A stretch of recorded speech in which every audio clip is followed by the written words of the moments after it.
nanindigan ang palasyo na legal at walang nilalabag na probisyon sa konstitusyon ang liderato sa Senado. Kaugnay niyan, may nagkalapang report si Bombo Anali Soberano. Nanindigan ang Palasyo ng Malacanang na legal at may quorum ang sesyon kahapon ng Senado at ang pagpili ng bagong liderato. Gamit ang naging desisyon ng Korte Suprema sa makasaysayang kaso ng Avellino versus Cuenco, ayon kay Palace Press Officer Undersecretary Tel Castro na walang nilabag na anumang probisyon sa konstitusyon ang sesyon ng Senado kahapon. Ipinaliwanag ni Castro na sa ilalim ng batas ang mga senador na beyond coercive reach o hindi pwedeng porsahing maiharap sa surgeon at arms, gaya ng mga nakadetine o hindi mahanap, ay ibinabawa sa kabuang bilang na makuha ang tamang basuhan ng majority. Dahil nakadetine si Senator Jingo Estrada at hindi naman mahanap si Senator De La Rosa, bumaba sa 22 ang recognized base number ng mga senador. Batay sa jurisprudence ng Avellino versus Cuenco, kinikilala ng Korte Suprema na ang 12 senador ay sapat na upang i-consider majority para magdeklara ng quorum at magpatuloy ang legal na sesyon ng mataas na kapulungan. Pakinggan natin si Palace Press Officer Undersecretary Claire Castro. Tayong nilalabag na anumang probisyon ng konstitusyon, maliwanag naman, di ba, nakalagay sa konstitusyon, the Senate shall elect the Senate President by the vote of majority of all the members. May inelect ba na Senate President?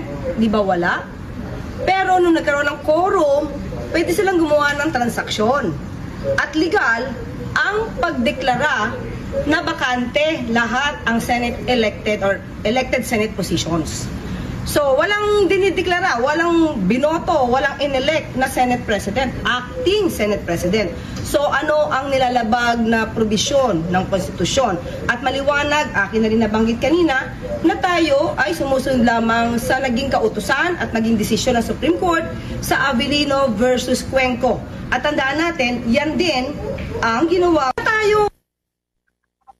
Wala rin kapangyarihan ang mga gabinete na kasulukuyang administrasyon na mangako sa sinuman para hindi ito panagutin. Tugon ito ni Castro sa alegasyon ni Senator Alan Peter Cayetano na may mga nasa kabinete ang nag-offer kay Senator Jingo Estrada na wala siyang kaso basta ito ay aalis sa kampo ni Cayetano. Pakinggan natin muli si Palace Press Officer Undersecretary Claire Castro. Muna, ano po bang kapangyarihan ng mga miyembro ng gabinete na mangako sa isang tao na di umanong sangkot sa anomalya?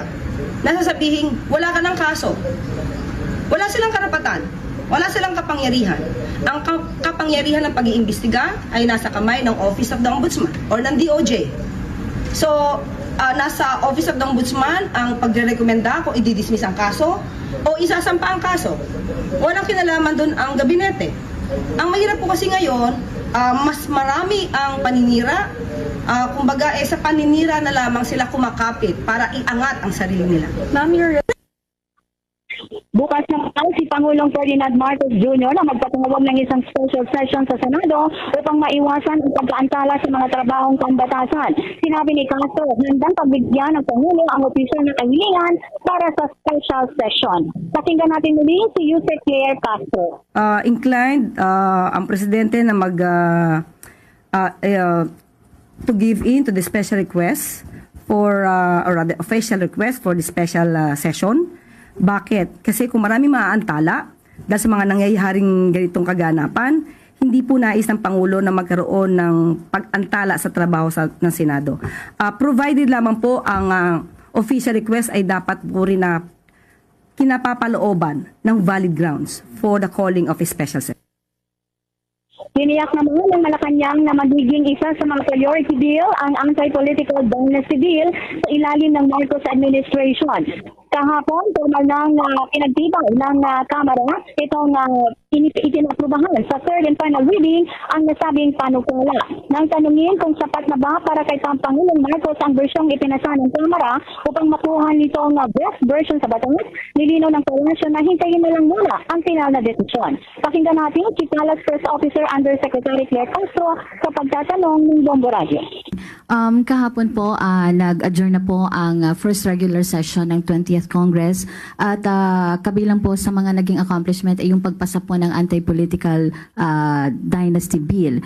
Nabanggit po kasi ng palasyo na nais ng Pangulo ang best version ng Anti-Political Dynasty Bill. Ngayong approve na po ito sa House of Representatives na nagbabawal sa magkakamag-anak hanggang second degree of consanguinity o affinity. Sapat na ba ang version na ito para sa Pangulo o may mga particular na provision po siyang nais makita bago niya ito pirmahan? May version ang House of Representatives, may magiging version din po ang Senado. So, titignan po ng Pangulo dahil pag ito po ay naipasa na at napakita na po sa Pangulo, ay titiyakin po na ito ay isa sa magiging priority bills. Dahil ito po talaga ang nais ng Pangulo na sa kanyang pamumuno ay maipasa ang Anti-Political Dynasty Bill. Kahapon po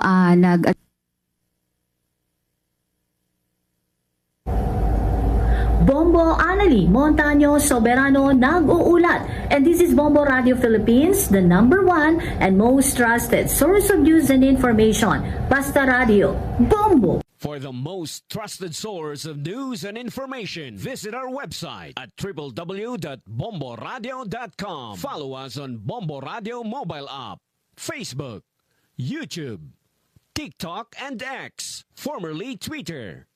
Like, share, and stay connected. Anytime, anywhere.